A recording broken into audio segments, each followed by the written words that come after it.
Well, good evening and salutations to you fine folk, and welcome to another episode of Right on Cue Podcast. As always, I am the hostess with the mostest, Mr. Logan Chestnut with the Small Batch Barbecue. Also joining me tonight is my barbecue brother, Mr. Houston Lyle. And together our powers unite to make Small Batch Barbecue. I said it twice because it's that important. Small Batch Barbecue. It feels like it. It is. To me, it is. To me, it is. It's all that matters. What's going on, but what the hell are you got? Google Eyes. Google Eyes. Everything's better with googly eyes. Now, this is my at-home workstation, which, at any given point is like Legos and googly eyes and, who knows what. It's all good, man. It's all good. I mean, it's better than mine. It's, well, actually, if you looked at my little studio room right now, I think I'm an alcoholic. I have like empty bottles on the ground I keep forgetting to throw away. Got glasses I need to get rid of from previous episodes. Fortunately, my bar is within almost grabbing distance. I keep mine within, my there it is. I have to reach back. It's hard to like get behind you with a camera. You're like, It really is, except for I would do it, but yeah, I do actually do like my job work from this station during the day. At some points of the week, and if I had a bar within literal grab distance, Hey, I've seen suits and stuff. I've seen lawyer shows. I know who you guys are. You have like a secret stash of all the good scotch. Well, yeah, I wish lawyers would drink better booze than scotch because scotch is terrible. No, it's awful, and a lot of them have come around to bourbon. It's just unfortunately, I don't know where we went wrong on this, but it's now very frowned upon during the actual working hours. Man, the good old days. You were a lawyer in the wrong time, man. If you're in the 50s or 60s, I mean, you could get you a Hooters waitress and like collar Hooters doll waitress. I could say like, go get those papers. Could say like Harrison Bucker kind of shit, and like nobody would even like clock it, and drink martinis at lunch. I mean, now you get canceled so fast, it's ridiculous. Oh God, I mean, your head would spin. I mean, it is Paige's central fear about this podcast is that if it ever like transcends the world of comp barbecue and gets a bigger audience, I'm out. Okay, hey, no gritties while we're live. Hey. No, for sure. I mean, it's fair. That's a fair point because I mean, me and you together, who knows? Who knows what can happen? This is a pretty PG podcast, all things considered. Considering I'd give it a PG-13. Considering who's hosting it, yeah, absolutely. PG-13, but PG-13, at most PG-13. I spend a lot of time in the podcast sphere, and this is pretty tame as far as they go. They're getting a little more raunchy now. Some of the ones I'm listening to, like they're starting to let them fly now. Oh man, it is gloves off on some of them. I like it though. Good for them. I'd love it. Yeah, absolutely, man. You is who you is. You is who you is. Oh me. Speaking of is who you is, we got a decent guest today. I'm excited. I mean, he tooled us up good and proper at Smoke on the Shore. Not bad. He did okay. Did all right. Did all right. No big deal. This man has done 5 contests this year and sits atop the throne of Rib Team of the Year. That's all he needs. He just says, "Give me 5," and that's it. Dude, he's like Cy Young category on ribs. He's like, what's his name? He's like, what's the course record and which way is the first tee? Right. He's like, I'll just knock it out. That's all I need. Give me 5 holes and I'll beat the course record. Here we go. That's fine. Anyways, without further ado, let's bring on Brian Weeeeeeez Calhoun, aka Hess's daddy. Weeeeeeez. What up, boys? What up? What's up, man? How do you John Daly? Thank you, Pat. I was struggling there. We're gonna get that right one day. The transition from I can't believe I didn't say John Daly. Like that's my spirit animal. I mean, it's okay. I'm about the size of John Daly, so. Yeah. Man, you do. I do not. I can't. Granted, I can't see you from waist down, but I don't see floral pants. I mean, he's got some. Don't doubt him. Yeah, I got some, dude. I got my Billy Ray Cyrus over here, man. You guys didn't see that? Billy Ray Cyrus. Oh, dude, Pray check all this. praise. This is how everybody got to walk down into my little dumb dungeon, and you gotta Dungeon. Yeah. Billy Ray Cyrus. There you go, baby. Got to touch it for good luck, man. Touch it for good luck. Billy Ray. Is this part of the ritual? Is this why we're not getting better calls and ribs? Yeah, man. Gotta get the Billy Ray, man. Oh, man, you broke my Reggie heart like every time I see you. You freaking I can't beat you, man. And ribs is a sore subject for the small batch crew, so we'll talk about that later. Always been our bugaboo, always will be. Well, not always. We will fix it. But here's hoping. There is hoping. Anyways, Weeeeeeez, thank you for coming on the show, man. I know you have a busy schedule of conquering the competition world and the catering world as well, right? Yes, sir. Yeah, man. We're staying pretty busy, man. The catering's kind of starting to take over where the comps were. It's hard to say no to guaranteed money. So. Amen. I mean, you haven't lost this year.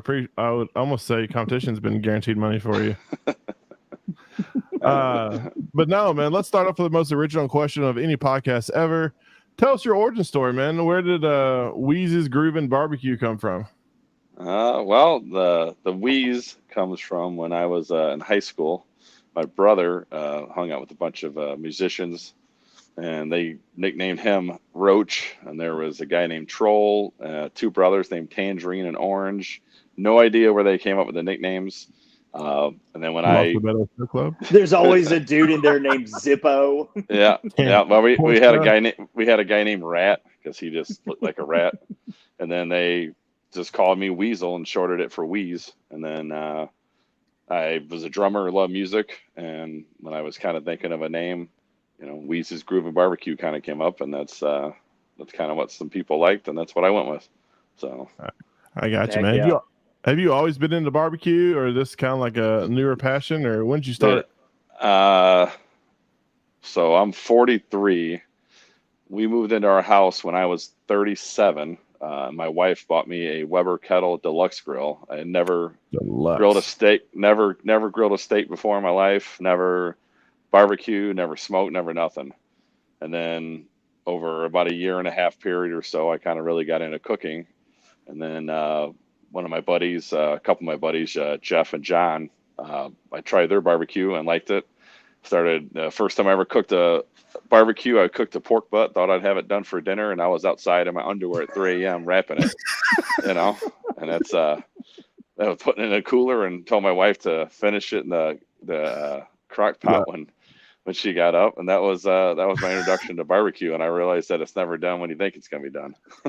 No, it has the mind of its own, especially pork butt. Although I think pork butt though is the perfect protein to start off with barbecuing. Yeah. You can't really screw it up.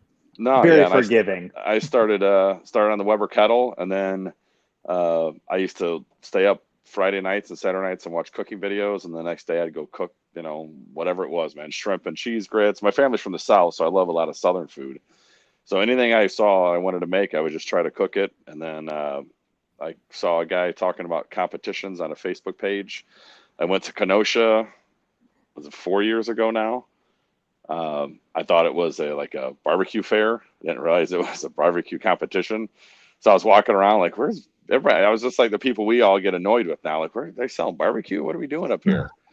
And I happened to stumble into Paul from Smoking Ghost. He was out in his trailer, said hi to me. Friend of the pod.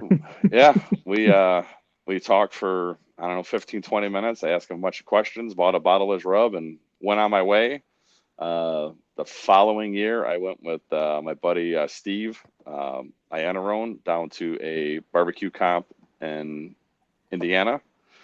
That's where I met Barbecue Bus, and I met all those guys from the Barbecue Superstore, and I saw Paul. I'm like, dude, Paul's not going to remember me. And he remembered who I was, and did that. That year I helped out Steve a couple times, and then drove the bus down to the World Invitational, and then I think March would be basically 3 years that I've been competing now. This past March or May, I think, was my first competition. So that was kind of nice.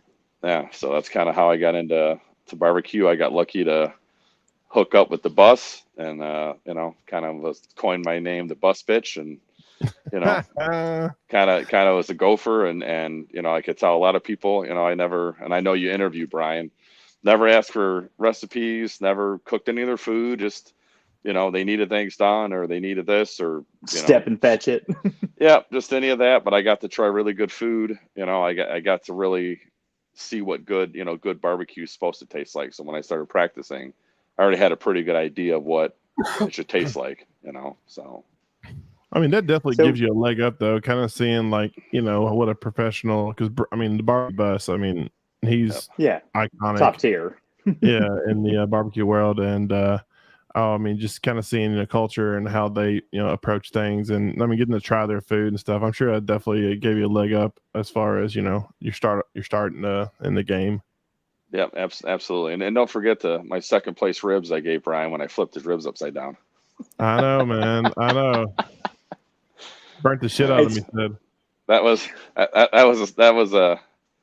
a tense couple hours, and then once they got second in RGC, that was and then Brendan. It was the best thing about it was Brendan told me, he said, "Watch you tomorrow. My dad's going to tell me to flip one of the ribs over," and sure enough, I guess he did. He's like, "Flip one of the ribs over." It did not come out the way it did the day before that. That sounds like him, though. Yeah, that sounds like Brian. Yeah. Dude, so I bet you're probably not still cooking on that Weber kettle. Where are you running these days? So my first year, I ran 2 Weber Smoky Mountains. I had no blowers, no nothing. Everything was just straight up Weber Smoky Mountains. Straight, that was it. And then I went down to cook Lakeland. Me and Dwyer drove down together, and I needed a third smoker, so Triple H let me use his Gateway. And then when I used his Gateway, I was like, dude, this thing's so much easier to control than and travel too, because I travel with my smokers on the back of a hitch on my 4Runner.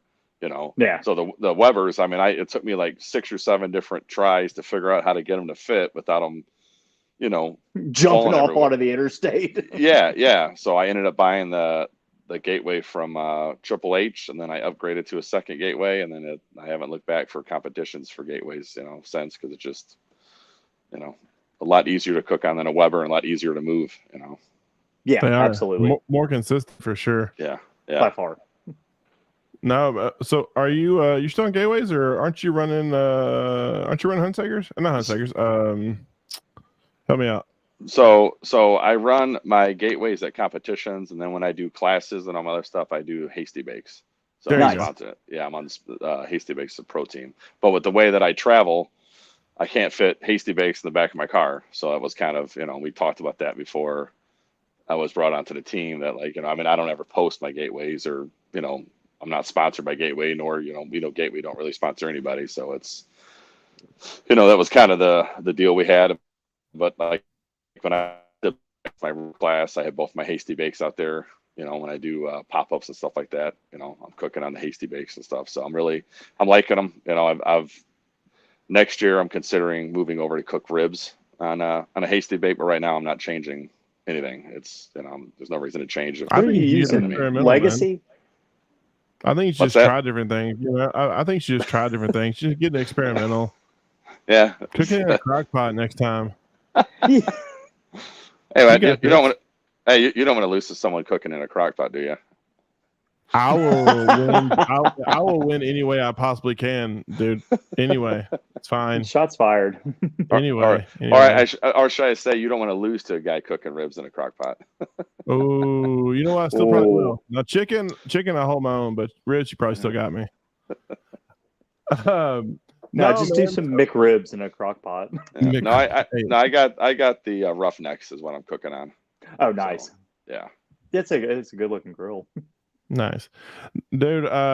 So let's talk about last time we saw each other, that ass kicking you laid down on us at Smoke on the Shore. What? First off, was that your first time cooking that, or? I cooked last year. Because last year, I don't know if you guys, I don't know if you were there or not, but that was when my tent collapsed. Yeah, we were there. I was ready. I was ready to load my shit and go home, and I had food poisoning the night before. Oh. So it was, and it was raining, so it was pretty awful, dude. So when that happened the next morning, I called my buddy Brad from Local Yokels. I'm like, dude, I'm just because I was at his camper. We were making biscuits and gravy because I always make homemade biscuits and gravy when they're there, and I go in there and cook. And I said, I'm out of here, dude. He said, well, just come over here and cook behind me. He said, you can use the trailer, and there's over on that side where the stadium is, there's like an enclosed area over there. So I went over there, I set up, that was Friday. So I set up, and I barely got ribs on for the rib burn that night. And then this year when I saw Jason at the Royal, I said, hey man, I'll get my spot back. So that's kind of my spot now back there. So I don't have to bring a canopy or nothing. I just cook underneath that. Wait, are you across from us? No, you're not across from us. No, I'm way on the other you're side. on the opposite side. So we're over there by the poopers. Yeah. Yep. Are we in the same spot we were for the smoke? Oh, for Worlds? Yeah. Nah, close. We're close. But no, man, yeah. So that was a hell of a contest. With that field alone, that was like a world. Honestly, for especially backyard and pro, about everybody who's anybody was there. And you came in, and I'm sure. Did you feel pretty good about that cook, or? I felt good about ribs. Chicken. Like I said, I'm always iffy about chicken. Like either my chicken's really good or I get hit on tenderness, but no one ever leaves me a comment of the tenderness. So like I did some test runs the last couple weeks now, and I think I figured out, how to get that, the tender, because you're cooking to 204, 206, 207, whatever you cook thighs to, So I don't know, I didn't know what else to do, you know what I mean? So talked to a couple buddies and tried a couple things, and I'm happy with that. And pork I was not happy with. Like I ran a couple Duroc collars, and then everything else was 79 cents a pound Hormel that I ran, and I ended up turning in the Hormel pork that I got, and I just wasn't happy with the flavor. I let Local Yokels try it. They took a bite of it, like, what is that? And I looked, and it was a trail of injection. So I was like, did I turn in pieces that had injection? Like, it was just, so yeah, to get a call in pork was like, second. That was, that like I said, obviously I always feel, I have a chance with chicken and ribs, but especially a field like that, dude. You're happy to get one call, There's a murderer's row. Yeah. Yeah. No, I feel so much better now. Well, if we'd have turned in, we didn't get ours turned in with pork, but if we did, I'm sure you still would have beat us, and it would have been with Hormel. So, cheers. Good for you. I'm starting to feel like I'm talking to like Purvis again. It's like, oh yeah, we've been cooking the same amount of time, and it's a little difference there. No, I love Bill, dude. I tell you what, I'll tell you a quick story about Bill. Please do. I'm a truck driver. Been doing it for 23 years. Mm-hmm. And it was about a year ago. They wanted me to go down to Houston to pick up a day cab and drive it back to Chicago. So of course, my boss knows that, I know someone everywhere. So I'm like, well, if you send me down there, I'm taking a day off to go try barbecue, do whatever it is. Ended up calling Bill. Bill was around. We met for lunch. I thought we were just going to lunch. Hour and a half into lunch, he asked what I was doing the rest of the day. Kind of the same story as how I met DeWitt. And I was like, I'm not doing nothing, man. He's like, well, I'm going to go pick up some briskets and trim briskets. You want to come to the house with me? And I was like, yeah, absolutely. Absolutely, brother. So we went to HEB, checked out briskets, went to his house. He trimmed like 2 briskets. I was like a fanboy. I called DeWitt on the way. I'm like, dude, I'm going to Purvis's house, dude. He's going to trim briskets. And then we went to Purvis's, hung out. He trimmed some briskets. We went to the barbecue store down there. He picked up some stuff. I ended up basically hanging out with Bill for about 10 hours, man. So it was that's awesome. A pretty cool experience. And I tell you what, that man can trim a brisket in about 8-9 minutes, man. It's he does about 300 of them a year. So I'm sure. It's kind of like Aaron at Mr. Brisket with thighs. That didn't probably do that. Just he can do it in his sleep. Yeah. Right. It's just muscle memory. Yeah. You do about 2,000 of them. You just close your eyes and it's all there.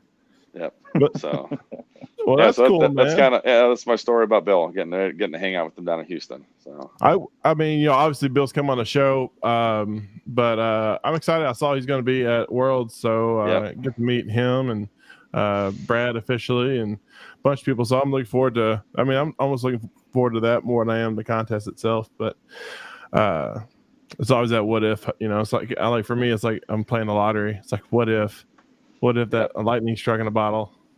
Yeah. I'm gonna miss coming. Like I said, me and Ryan Kane usually cook opens, the opens, or we cook, all that stuff. So we had planned on that, but when I was supposed to do this, I hadn't signed up yet. When I got the call to do this catering thing, I kind of, weigh the weigh what the outcome is. So like I tell people, even if it's not gonna winning now in competition isn't really gonna do much for my business. You know what I mean? So like that's fun, and I love the competition. I love seeing friends.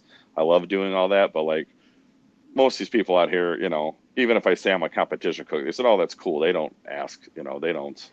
Yeah. They just want to have. They just want to taste good food. They don't really give a crap. So how long did you go full-time food business? Are you still drive trucks, or are you Oh yeah, primarily food now? I drive. I'm still a full-time truck driver, and I'm probably between cooking and driving truck. I'm probably doing 80 hours a week. It's not more than that sometimes. Ooh, how many miles a year do you do? Well, I'm a local driver, so now I probably do 50 to 60. But I did. Yeah, so you're off long haul. Yeah, but before that, I was doing about 130 to 150,000 miles a year in my truck. Damn. That man, Ooh. that's crazy, dude. I mean, That's a grind. we drive, with competition stuff. You drive a lot, but I mean, for you, it's like a breeze. I remember the first time I drove the trailer long, like past an hour. I'm over here like butt puckering, but now it's like whatever. Whatever. Yeah, I think 2 years ago, I did over 20. I think I did like almost 21,000 miles in competitions in my 4Runner, sleeping in a tent. And that's still, if I don't find a camper to sleep in, I just set a tent up and sleep in a tent and just kind of, I still rough it. I don't have a trailer. I don't have, so I just, yeah, dude. I mean, I'll cook a competition, and obviously I'm known now for leaving before awards just because I'll get in the car and drive 11 hours right back home, straight home so I can get home, so. I get it. I got you, man. What do you think is the like I said, I mean, you've cooked against pros and you cooked against backyard. Like what do you feel like the difference is between, the two, like levels of because there's a lot of like we have a conversation with Brad how like backyard it's not really backyard anymore. We're pretty much primarily two meat pros. But what are you seeing? Because I mean you cooked with a lot of pros and seen a lot of stuff. Like what do you see in your opinion the difference between the two is? I would say I don't. Obviously, those guys, obviously down south and out in the Mid Atlantic, those guys cook pork a lot, so they run it. So I would say obviously the brisket, because you see a lot of teams that when they do move up, or however you want to say it, step up or whatever you want to say, brisket is sometimes the Achilles, and then even chicken too, even chicken, because like they say there's a lot of good chicken cooks, but it's also hard to me. Chicken's kind of at least for me, the hardest thing to get dialed in. You know what I mean? Because one little thing on chicken and it can mess up everything. Too salty or not. And I would say if you look at, kind of if you look at the top of backyard and the top of masters, it's about it's about the same as the bottom of masters and the bottom of pro. There's a lot of guys that never get calls and never get to walk on both sides of it. You know what I mean? There's guys in the cooking backyard that get a call on occasion, and that's about it. There's guys that have been cooking pro for 6-7 years that may have got 2 or 3 calls. Yeah. So that's why I kind of say, and now with all the classes and the videos and the YouTube and all that, like, I wouldn't even say we're all on the same playing field, but we're pretty close to the same playing field. So for me, I really hope that we can push this into a 4 meat or a 2 meat. And I always say, I don't care who we cook against. You know what I mean? Like if Brad, any of those guys want to come and, hey man, we're going to cook 2 meats this weekend. Come cook 2 meats, man. You know, Sure. I always tell everybody, when anybody asks me when I'm going to go pro, I just ask, you know, did you just offer me a scholarship? Because I'm not going to, I don't have money to pay for brisket. And you can weigh it out, be like, well, if you travel and do 12 comps, you know, that shows that you have money. Well, not really, because if I started buying briskets, you know, and this conversation I had with Ryan after Ryan, you know, I was on my way back from a rib burn in Wisconsin and saw that Ryan RGC'd, and I called him right away. I'm like, dude, what'd you do, man? And that's what he said. He said, I literally just cut my comp, you know, availability in half because of the money you spend on, you know, pork and brisket. You know, so to me, like, that's where I want it to be, you know, let all the old cooks in, let all the guys that, you know, I mean, I don't really care. I've told guys that I don't care who, you know, if, you know, one of my good friends petitioned to come from pro back to backyard because of money issues, you know, let them come in, man. Like, I don't, you know what I mean? Like I tell guys, if I go cook brisket, I'm probably get my ass spanked. You know what I mean? Obviously ribs and chicken, we cook it all the time. So we should be able to compete in that. You know what I mean? It shouldn't be a surprise. So you're saying you don't want to spend the money to buy an A5 Wagyu grade brisket to get your teeth kicked in? Yeah, exactly. You know, but you know, and I've told a lot of people, you want to go back to, like, you know, some of the way, you know, back, obviously I'm newer to barbecue, you know, like I said, but the old school way where you show up and everybody gets a, you know, a choice brisket from Sam's Club, everybody gets ribs, I think that would make the playing field a little even, you know what I mean? Because sometimes good quality meat can push you a little over the top compared to someone who may have, you know, Hormel. Yeah, exactly, Hormel, you know what I mean? Public screen wise. Yeah, you know, but yeah, I mean, something like that would be, you know, would be fun because, like I said, I've been to some of those events where they give you ribs. I won ribs the first year, the second year I took 16th, and I'm like, there was no difference. The only difference was, you know, my ribs may be cut a little different, but they all came from the same place. Everybody got the ribs, you know, they say the same ribs, but you and I know that one could be cut different. One could have a gash. You know, Josh has had, you know, 2 huge gashes in it. And we will say that competition, Hess's daughters were the only 3 kids that were in any of the kids queue. And someone gave one of his daughters a 5 on parents. And I'm telling you, you guys have met Josh, nicest guy in the world. I thought Josh was going to kill somebody, dude. When someone gave a 5 on a parents for kids queue, dude. To a child. Yeah. That's rough, man. Like, Gordon Ramsay wouldn't pull that stunt. No shit. Yeah. So. But yeah, like I said, all hot. Oh yeah, dude. Yeah, he's. Yeah, I've seen him blame lose his temper a couple times. Ridiculous. Yeah. Oh yeah, dude. Yeah. Yeah. So. Yeah, I mean, you know, you're not getting the next generation involved with that kind of shit. No. Yeah. Do you, so what's your primary region you cook in backyard? Like what where do you like to stay? Is there a lot in Illinois out there? I used to cook some Southern Illinois ones, but they kind of have gone to the wayside, unfortunately. But so I had fun at smoking for Garrett. Yeah, that was good. Yeah, I love that one. So this year is really the first year that, I mean, I haven't traveled as much. You know, I went to, obviously, you know, Tennessee. My uncle lives in Lebanon there, so like I go down and see my uncle. You know, yeah. I did Minnesota. I do Minnesota in May every year. Iowa's 5.5 hours, but you know, I'll go cook, bringing home the bacon. You know, that's a double with a rib burn. And then after that, I was going to go cook down in Missouri, a double with the rib burn, but that weekend there's a comp in Michigan and Hess is coming up too. So I'm just going to go. I'm going to drive 4 hours and go cook in Michigan instead of, you know, to go spending 4 days. Yeah. Hess wants the GC in Michigan, so we're gonna go there and see what we can do. Are you gonna cook with Hess? No, I'm cooking. I'll be cooking under my own name. Oh, okay, nice. Good. Yeah, make sure Hess don't get that GC, man. Just yeah. So, but yeah, this year, I mean, my buddy just set up. I helped my buddy set a comp up like 15 minutes north of me. He's doing a rib burn Friday night, backyard on Saturday. Fairbury's hour and a half away. Buob's doing a double rib burn the weekend before Labor Day. So that's a Sunday. It's a double rib burn. He did it last year. It was fun. That Saturday, I'm doing another called Vine Street. It's like 40 minutes from me. I'm going to do that and then go stay at Paul's house and do the rib burn on Sunday. So this year, I'm pretty lucky that I got 5 or 6 comps within probably an hour and a half to 3 hours of me. But before that, before that, I mean, I went to Lakeland, Oklahoma, Virginia. I was pretty much going.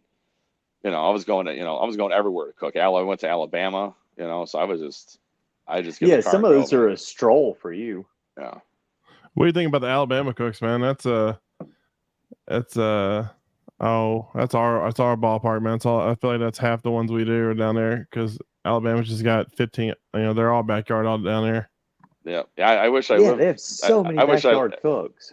Yeah, I wish I lived down south because then there's a lot more cooks down there. You know what I mean? So cooks, I mean comps too. You know what I mean? It's just. Do you see like the same kind of like at the comps you go to up your area? Do you see the same kind of cooks in most of them, or is it all kind of different? No, it's up here. It's a lot of the same guys.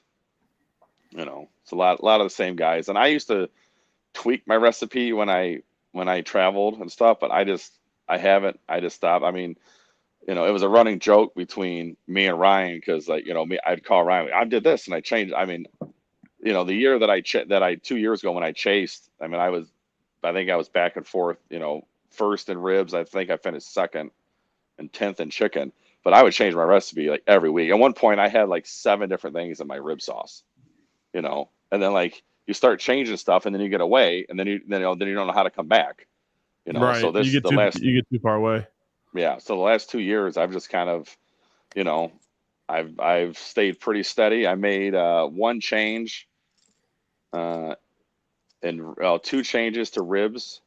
I didn't do good. I didn't do good on a rib burn. I think it was last October. I went to Walmart, got some more Blues Hog, got some stuff. Changed my recipe. 1 ribs the next day, and then that's kind of I've been, stuck with it since. yeah, and I'm not. So I got you. So how long have you been cooking Wichita's? So when I first started, I couldn't get any Wichita's. So I was running the extra tenders by Smithfield. Mm-hmm. So I won a couple of comps with those, and then kind of got lucky and got hooked up with Wichita, and then I've been running Wichita's ever since. So I mean, probably 2.5 years now. So yeah. So we ran those earlier, pretty much the whole year this year, because I really like the marbling on it. I like the consistency. You don't get any. There's no really truly bad racks. I feel like when they send them to you, the skirts are already taken care of and all that jazz. Yep. But do you feel like the Wichita's, like, because I'm switching this weekend to Prairie Fresh Primes, just because I can get them quicker. Yeah. But do you feel like the Wichita cook faster? Because everybody always makes fun of me. I throw my ribs on like an hour and a half later than all the other guys. But for me, like when I cook Wichita's, like they cook so fast. Yeah, I've cooked Wichita's in a little over 2 hours one time. Yeah. So usually, like say turn-ins at 12:30. I'll put them on around 9. Yeah. And I'll usually get done in 2:30, 2:45. And I'm just running, most of the time I don't even, the needle's up, but like I don't really, to me temperature it's gonna run what it runs. I try to stay needles up, but if it gets a little hot, it gets a little hot. Sometimes, if it's hot out, I'll kind of adjust because like I don't have a timeline. Like I just literally the morning of I wake up and it's in my head, of like, all right, I need to do this, I need to do this. But like I adjust it compared, if it's cold out or it's hot out. If it's really if it's really hot out, it's 100 degrees out. I know my ribs are going to cook quicker, so I put them on a little later. So that's kind of how I adjust my as you can call it a timeline is based on where I'm at. Like I was talking to Buab and he made said that you got to adjust for altitude. I never thought about that, but if you're cooking down different pressure, different temperature. Yep, absolutely. So I know. I feel like that's like it's the little things when it comes to competition that separates, people. Like you talked about, the elevation and humidity level and stuff like that. I mean, it does make a huge difference because I know, like, we cooked at Winchester and the humidity was so high down there that everything was getting done super quick. Yep. It seemed like for a lot of people, of course, it always depends on your smoker as well. But Brian, I wish I could bring him on screen. Brian said bus bitch. Yeah. I gotta. So when we went to the Jack, he had shirts made, and Michelle, his wife, put bus bitch on the back of it. And at first, I guess Brian was like, he's not gonna like that, and she gave it to me, and I loved it. I'm like, hell yeah, dude, that's exactly what it is, man. The bus bitch, dude. You know. But I tell you what, I love the bus, dude. When he was talking about getting rid of it, I'm like, dude, you can't, man. It's the No. bus. When I got to drive that thing down to Kansas, an Invitational, you know, I drove it down there and we got there and Brendan's like, so how was it? I'm like, it's fucking awesome, dude. I'm like, it was like in the 70s, dude. People honking at me and like, you know, I followed Google. I went down some dirt road. I took a picture of like sometimes you got to take a barbecue bus down a dirt road, you know. Like it was great, dude. I was so disappointed he didn't bring that to Lebanon this year. Like Yeah. I knew that I was talking to him previously, and he was talking about how he was going to try to get it down there, and then of course he took his new trailer, which is beautiful, but it's still like the bus. Yeah. The bus is he something else, man. Is he carrying that to Lebanon? I haven't talked to him about it. I doubt it, man. Damn. Yeah. Is it drivable?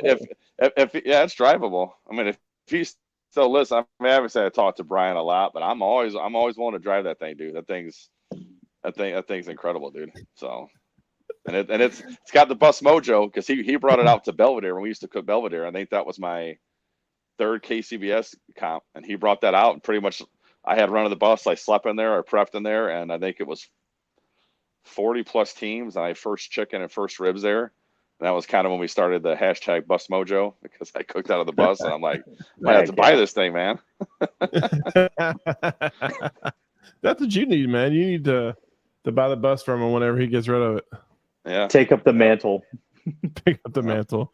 Yeah, it's great, dude. I know he's talked about getting rid of it, but I think every time he goes and looks at it, I think it's just, yeah. I mean, it's pretty badass, dude. Like I said, it was when we went down to the Invitational.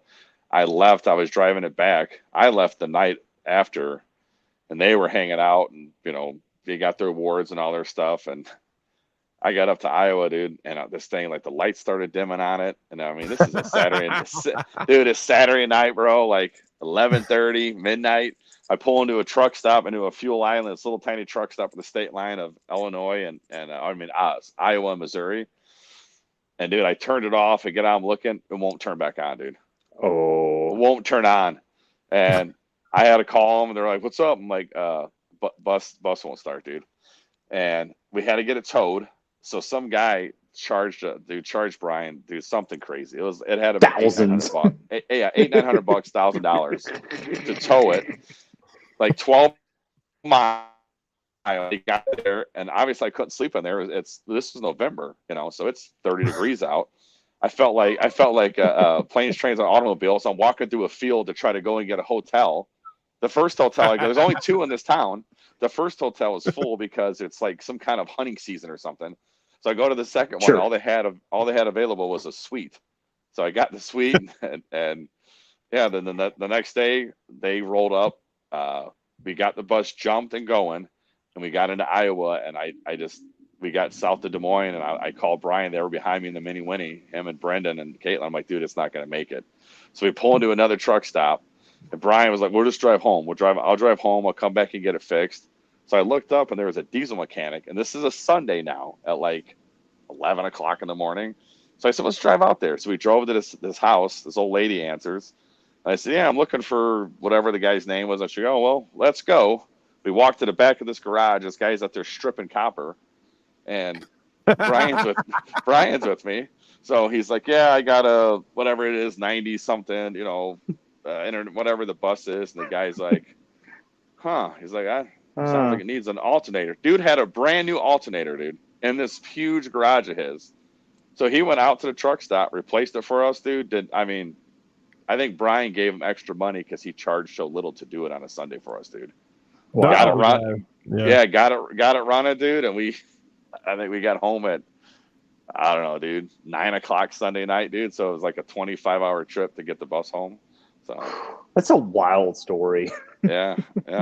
But that's the bus. That was my first trip on that. When you drive a bus, that's what you get when you have like, dude. You need to make that the magic school bus. Like, just do. That's all I want to do. Like, like people have like the mystery machine, do stuff like that. Like, I want to get a bus and make the magic school bus. Yeah. Although now I'll probably put on some registry. Like, there's a grown man in a magic school bus going around. Somebody said he had candy. I don't know what's going on here. But suspicions of pedophilia. Yeah. I got some meats in the car. You guys like ribs? you like ribs? Yeah. Come in here and help me smoke this brisket.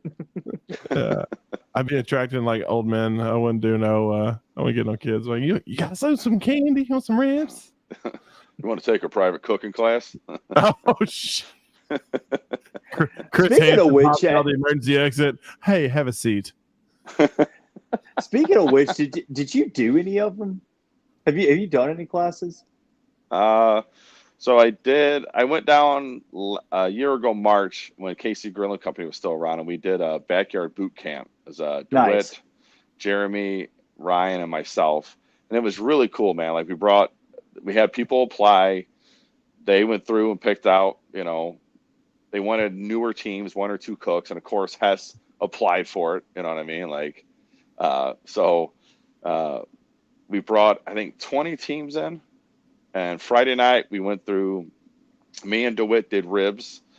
Jeremy and Ryan did chicken. I talked about kind of my setup for backyard, just because of how, I just have a tent, like how simplified I have it. Yeah. Ryan went over building boxes, him and Jeremy. And then the next day, they all brought their smokers out. I mean, we had guys from all over the country to come out, dude. And we did a full backyard competition.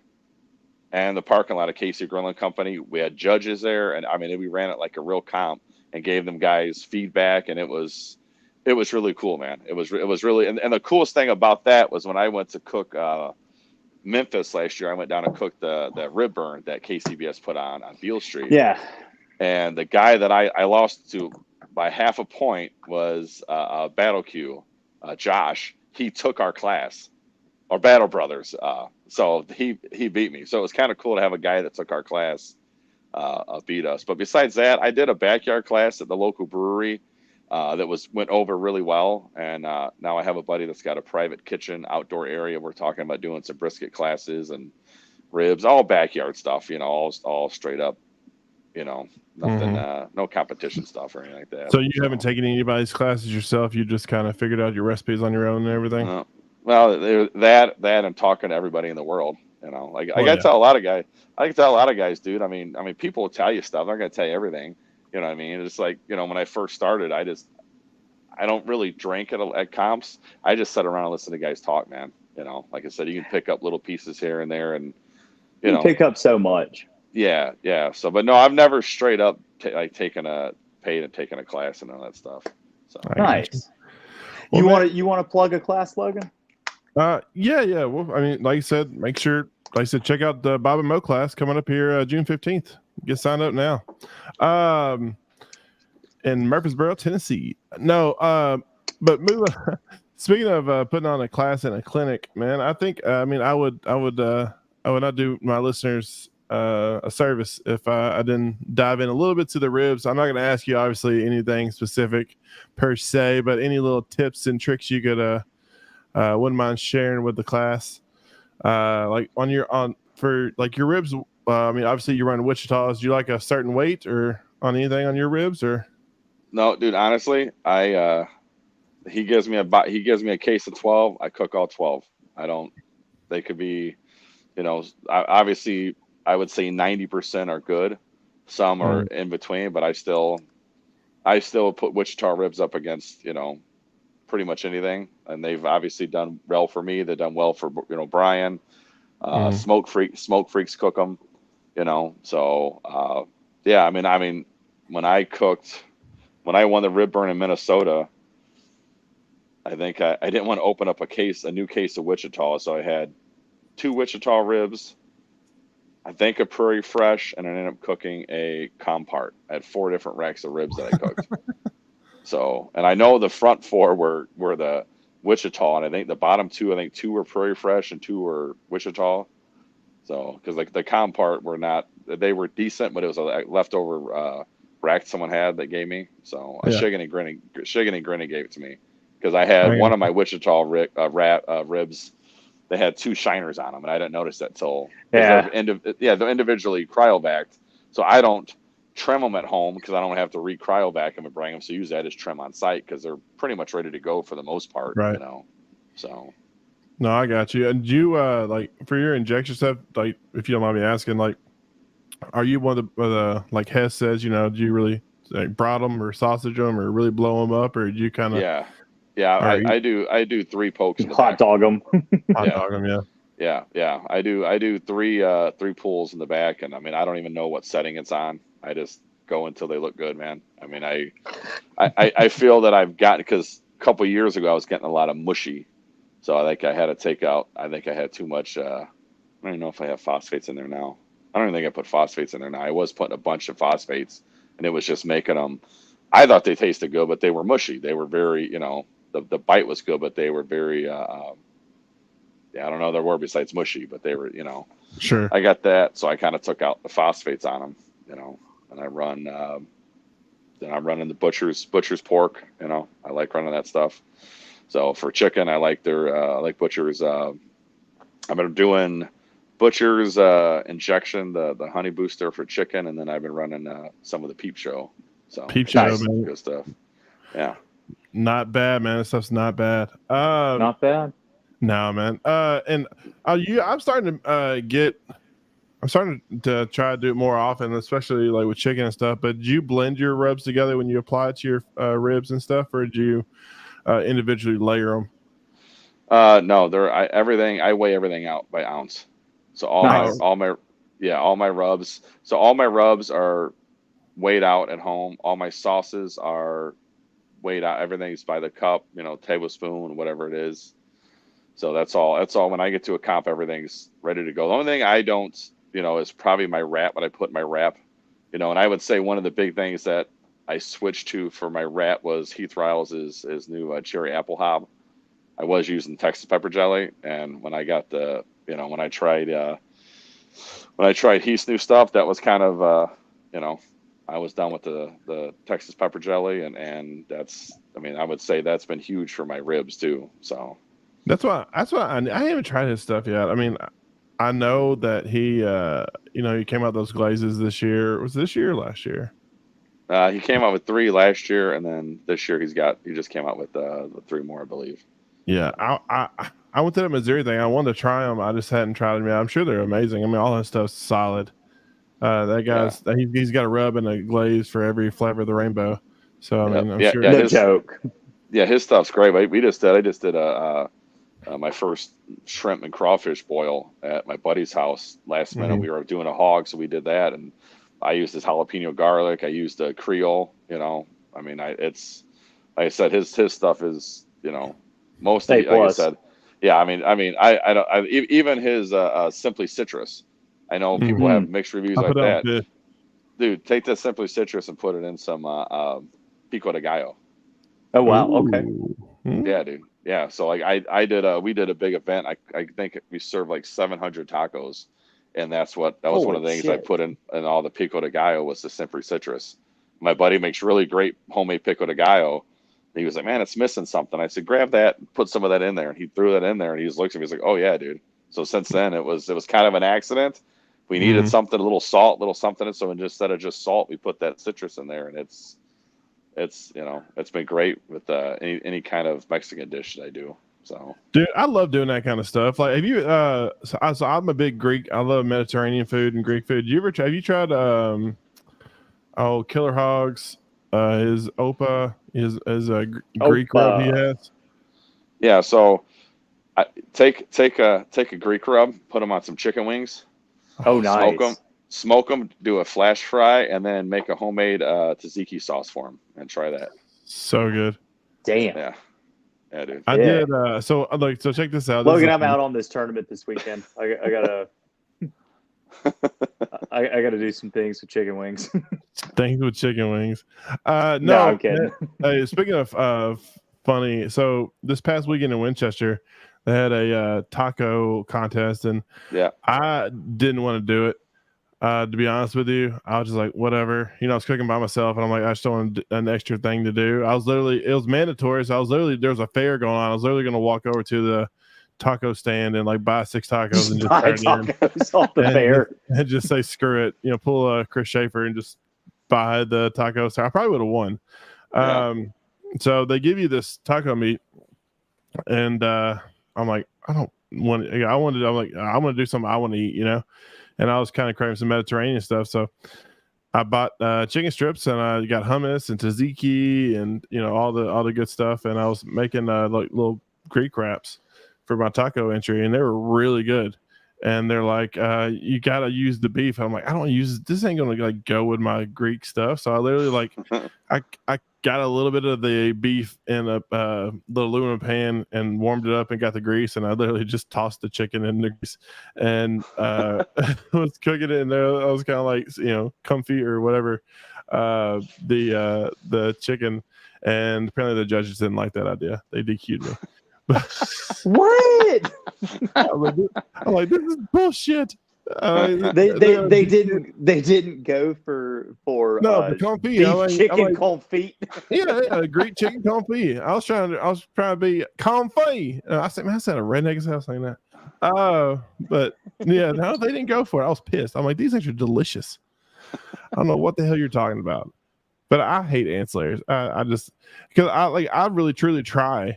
Like a lot of times I spend a lot of money and get to good quality stuff, and I always lose to simple stuff. And so I'm like, shit at that Murfreesboro one. I stayed up till midnight making twice baked potatoes. Forget it. From now on, like I said, it's gonna be a game. I want to turn in grilled cheese, or PB&J or something. I want to do something. I ain't doing nothing fancy no more. Yeah, I used to do all the ancillary stuff, but this year we're me and Hess are teaming up with Barbecue Mike and my buddy from Midwest Grilling Supplies up here. We're going to cook Murfreesboro together. Oh, nice.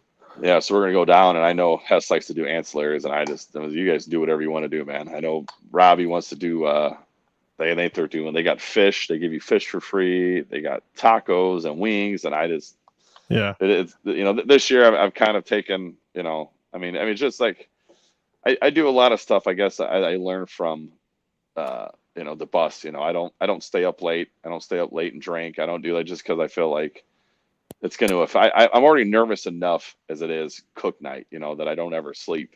So like me too. I wake up. I beat my alarm every time. Yeah, absolutely, dude. And I was doing. I think last year when I went down to Cooked, Missouri, when Norral and all those guys came down there, there was like 10 turn-ins in like 2 days, and I did 10 turn-ins by myself. Like deep fried cheese curds, chicken wings, dessert, a rib burn, and then it was chicken ribs and pork each day. So I like the second day I didn't even go to awards because I was busy doing ancillaries. And Hess is like, "You're not coming down here?" I'm like, "I cook by myself, dude. I don't got time to go to awards. I got to get I got chicken wings. I got to do," and that kind of made me like, it's just a lot. You can't really. I'd say you don't have fun. But like you can't really hang out when you're doing that much stuff because it's even at the Royal, like we did all the ancillaries last year, and I think we won everything but dessert. We won our table. So like Hess, what did Hess do? Hess did sausage. We did like a lotte. I took like nice. We took flour. I took flour tortillas and cut them and put them in a cupcake pan. And baked them, and then we made like a lotte corn with like hot Cheetos on top of that. Oh, cool. For potatoes, I did I took everything under the sun and put it in mashed potatoes. I mean, I took cream cheese and sour cream and ranch and all that, and then all things dairy. Yeah, so I got it really cold and took an ice cream scoop and rolled it, and I did and I put cheese and I deep fried them and made like a deep fried mashed potato ball. So like there was a lot of work, it was a lot of fun, but like this year I'm like, I don't know if I'm going to do all the ancillaries. I won't do. Go ahead. Yeah, you made like a paladin gnocchi there. Yeah, I was thinking that same thing. It's like a gnocchi, but yeah, it was pretty good. And I won't do dessert because I don't know if you guys heard last year at the Royal, a lot of people got their stuff stolen. someone stole my tray. Someone took the buses, but it's like a one-of-a-kind tray, and all of a sudden somebody called security a couple hours later and said, "Oh, we found this sitting over here." Really? I didn't hear oh about yeah, that. dude. No, I didn't hear about that either. Yeah, a lot of people had their stuff taken last year for dessert at the Royal. So I kind of, it kind of turned me off. Like smaller events, I'll kind of do. But the problem I have is that when I travel, like if I do a cheesecake, right? I do a pecan pie cheesecake that's really good. I have a hard time keeping it cold when I travel 9-10 hours. I don't have a refrigerator, so I'm trying to keep it cold. So then like I froze them, and then when I try to thaw them, it just gets the consistency's off. Yeah, so I just kind of stopped doing the dessert categories because I just don't have a way to, really keep stuff refrigerated when I'm traveling. So I got you. So hell, half the people are buying cheesecakes anyway. That's the rumor. So I'm told. So I'm told. No. So you and Hess, are just you two, or you got who else is teaming up for Murfreesboro? Barbecue Mike, who's a buddy of mine up here, and then my buddy Robbie and his wife Wendy. They own Midwest Grilling Supplies out, and they got one in Davenport and one in Muscatine. And he's got a 37-foot camper he pulled out to Iowa, and we cooked and hung out in. And he ended up going to Minnesota in May, and we hung out. So he's gonna come hang out a little bit. Yeah. He's a pretty good guy, man. I met him a couple years ago on my way out to Des Moines. It was right before the gateways got really expensive. I think he sold me and my buddy gateways for like $750 a piece. There you go. It was he kind of he's a big barbecue nerd like us. So he goes to the Royal every year and just rents a spot on the outside of the circle there, and they hang out. They help stretch, do pigs, and I mean it's I'm all about super teams, man. Like I said, me and Hess and AJ are going to team up this weekend at the Open and throw our hat in the rings in Houston. See if we can pull something out, compete with the big boys, and then try to kill each other the next day. see how it goes. I want to do the Royal this year. I'm doing the Royal this year. If I can convince my wife into letting me skip Halloween with the kids. But that's been a bucket list thing of mine because I feel like you have to do it if you cook KCBS like seriously like we do. Yeah. I kind of fell into.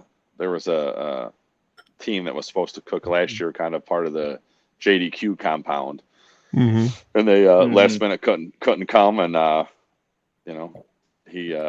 DeWitt called and said, "Hey, come down and cook." He's like, "Get Hess to come and Robert," and we kind of talked, and we formed that team, and I mean it was a pretty cool compound down there. I mean it was Damn Fine Beef and Swine, JDQ, Hat Creek, Twisted Oliver. So we had our own little, what was it? Hell, that's a mini class right there. Just watching everybody do their thing. I was going to say, it's a clinic right there. Yeah.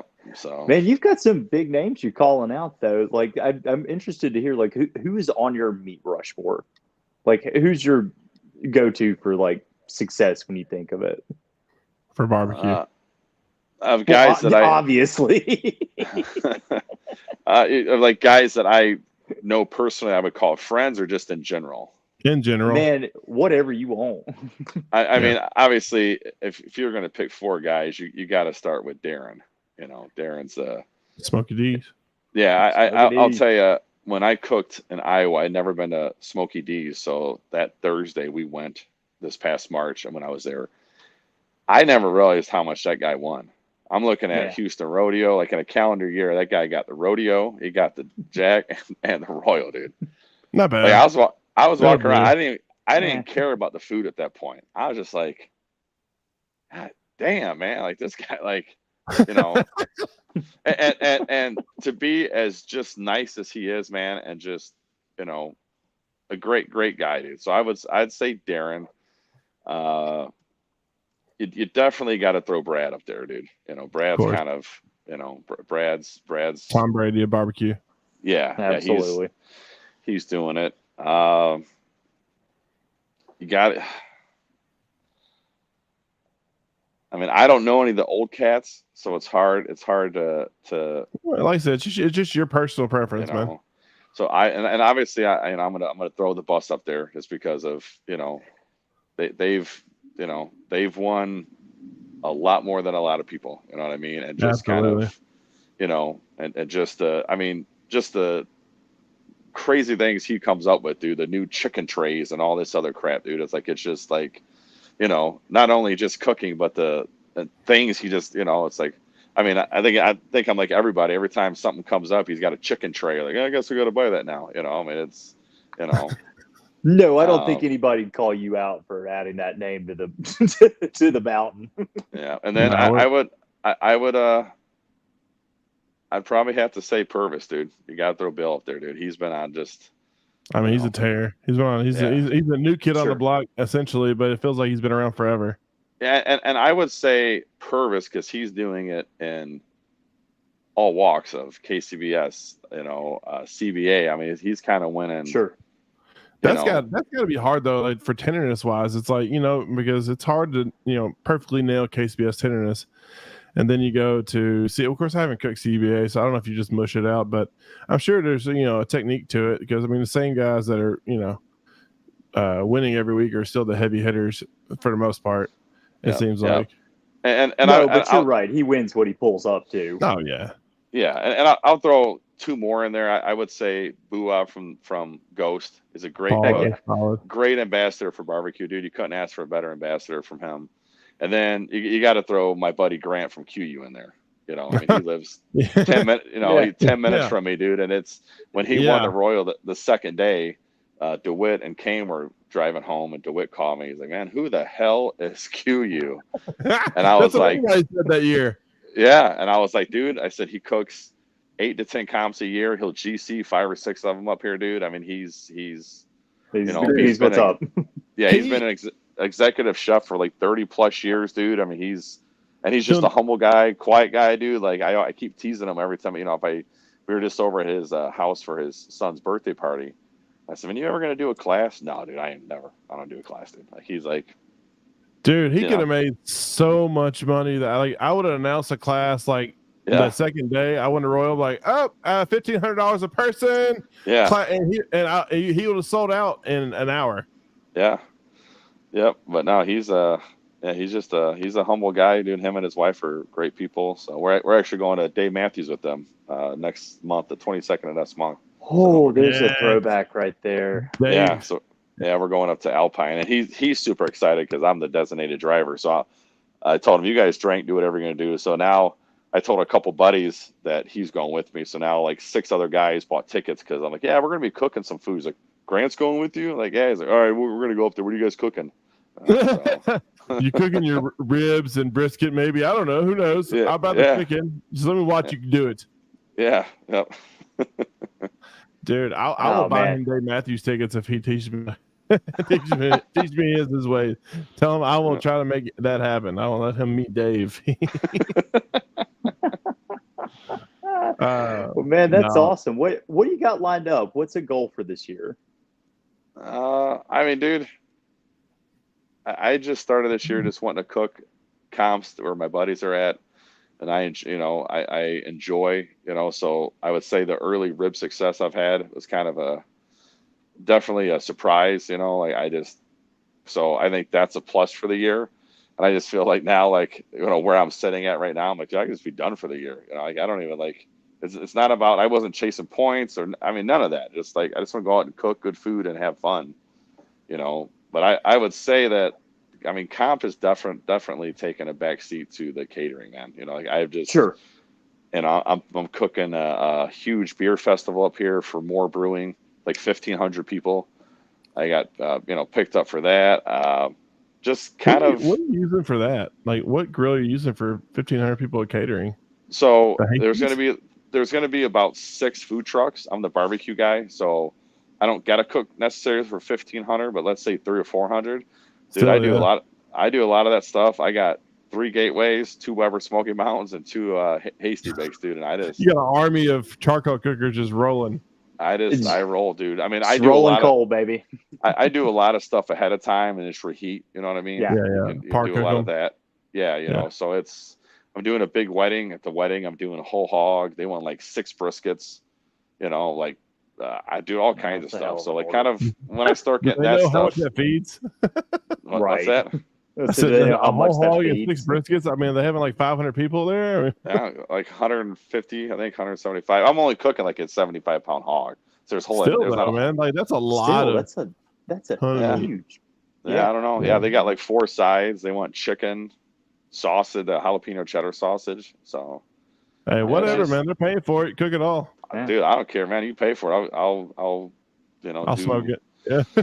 Yeah. I got a buddy that just bought a pizza place up here. I mean, they're doing 200 reservations on a Friday night. So we're talking about having me set up and do some briskets, and they're running Buab's sauce on his barbecue. He was running Sweet Baby Ray's, and I gave him some of the Ghost, and now he's running Ghost on it. He's going to start running my candied jalapenos on his jalapeno popper pizzas. He wants to put barbecue. So like, all this little stuff like this, dude, I see money, man. Hell yeah, man. Wait, speaking of money, man, don't you have like, is it pickles? Is that what I saw you were selling, or what was it you were, I saw you started to can up? Yeah. So I got, candied jalapenos. I have a sweet hot jalapeno relish. I got, call it big as Texas pickles. They're basically big chunks of pickles with habaneros in there. I know people have been using them on Bloody Marys, on the skewers and stuff like that. Bread and butter pickles, and then like garlic dill pickles. So that's awesome, man. I'm down for all the above there. Yeah, and I'm working on a potato chip line too. So the bags are almost, my buddy's almost got the bags designed for him. Oh, give me peace. Yeah, use some potato chips. That's awesome. You know what? Potato chip I discovered that I'm in love with, spicy pickle, from Miss or Auntie Ann or Miss Ann's or whatever, the salt and vinegar one. Yep. So good. Anyways, it's so good. I know. Back to barbecue. Well, it is that time, ladies and germs, for the Brothers Cube Barbecue Supply Lightning Round, brought to you by Brothers Cube Barbecue Supply. But check out Brothers Cube Barbecue Supply for all your barbecue needs. I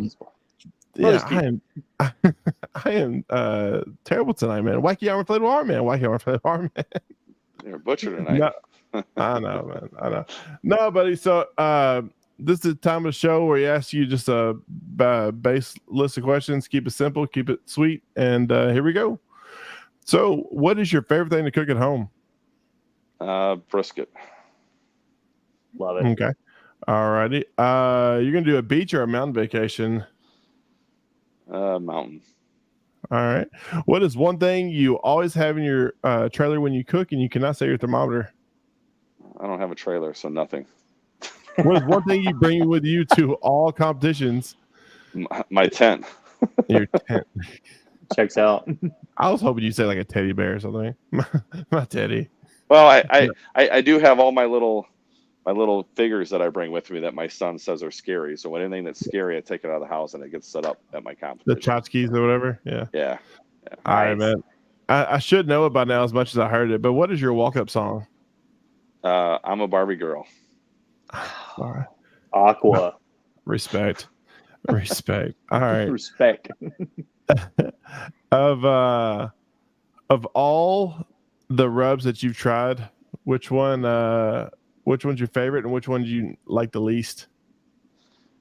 Favorite, JDQ, obviously running on everything, dude. What, sweet or original? The sweet. Yeah. And then the least favorite, I'm not gonna throw anybody on the bus, dude. Fair enough. Best pizzeria in Illinois, Chicago area. My favorite is a place called Wayne's Pizza down here, and it's in the suburbs. So, because I think up here everybody has their own pizza and hot dog place, depending on what city you live in. So, sure, there's so many up here. Last but not least, better cook between you and Hess. I gotta go with me, dude. I mean, if you no come modesty. Here and say Hess, I'm like, that's fake, dude. With Hess's daddy as your name. I mean, come on. Fair enough, man. Well, I would say me and Hess are equal cooks. That's probably what we cook together. Stop that! No, take backsies. Take that soft shit out of here, man. No, we go hard to the paint. No, all right, man. Thank you so much for coming on, buddy. I really appreciate it. And I'm sure I'll be seeing you on the barbecue trail up on the podium ahead of me at a competition near, coming soon. Look forward to hearing your name. Yeah, can't wait to hear your name. Good luck this weekend, guys. Oh, Hey, we need it for sure, man. So, hey, do you have anybody you want to give a shout out? Let people know where they can find you. Yeah. So I'm on Instagram and Facebook under Weeeeeeez Groove and Barbecue. Mm-hmm. Shout out to some sponsors: 301 Boys Barbecue Supply, Johnsburg, Illinois; Midwest Grilling Supplies, Royal Oak, Butcher's Barbecue, Heath Riles, Shady Q, Savernake Knives, Hasty Bake, Willie's Honey. Probably forgetting somebody in there, but that's all of them. And what was your OnlyFans account? What was your tag? BigRibbon.com. Big Ribbon. Fair enough. Fair enough, man. All right, buddy, man. Thank you so much for coming on the show, buddy. I really appreciate it. I had a blast, man. All right, man. Talk to you guys later. Thanks, Weez. All right, man. That was a good one. That is our show. Thank you guys so much for tuning in. We are going to finish the last week of Backyard Appreciation strong with none other than, actually, he's the first person we ever had on our show. Mr. Steve. Are we coming back? Yeah, Mr. Steve Tremaine. Tremaine. Two Swine Crew, Mr. Nutter Butter himself. He'll be on next week. It's gonna be a good show around about that, and then we got some fun people coming up in the near future. So stay tuned. And like we said before, like I said, we got a few seats left on the Bob and Mo barbecue show here in Murfreesboro, Tennessee, on June 15th. I know you hadn't got your daddy anything good, so make sure this will be a hell of a gift. And we're giving away a free smoker. So, like I said, make sure you go to Bob and Mo barbecue show and get signed up. But I had nothing else. You got anything else, Houston? No, man. I'll catch you in Lebanon this weekend. Absolutely. As always, suck it Narala. And when it comes to barbecue, make sure you're always right on cue. All right, man. See you guys. Deuce. That's all, folks.